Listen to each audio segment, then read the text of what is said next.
ด้อพี่น้อง2 เมกตอนนี้ที่24นี่เป็นมือวันที่24มื้อนี้คนบ่ร้ายปานใด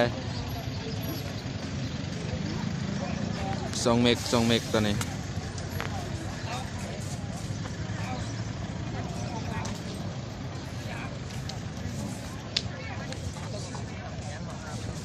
2 เมก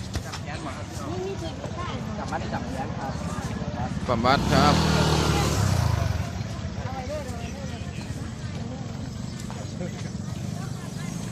2 เมกกันยังขามได้เด้อพี่น้องเด้อบ่ได้สิมาลาวมื้อนี้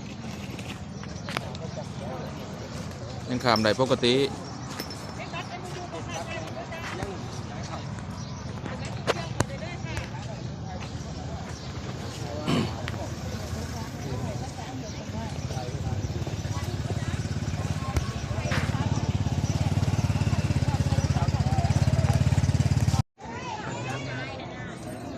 2 เมกเด้อนี่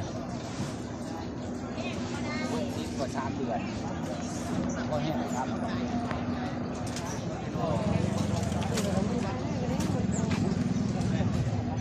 คนนี้2 เมกมื้อนี้ที่24 เดือน 3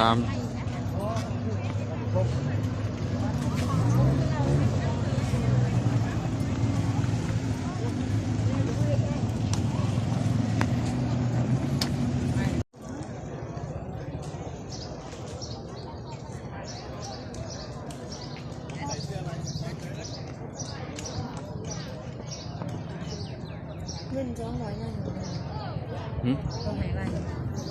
ยังเอารวมกันเลยก็คือ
เสื้อแดงต่อพี่เสื้อน้ำเงินไปเลย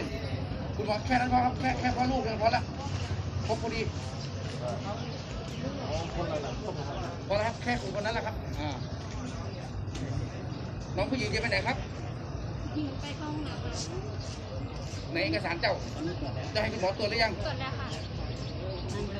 เจ้าจะไปไหนอ๋อนั่งตรงนั้นนั่งลงไปใช่จะนั่งตรงนั้น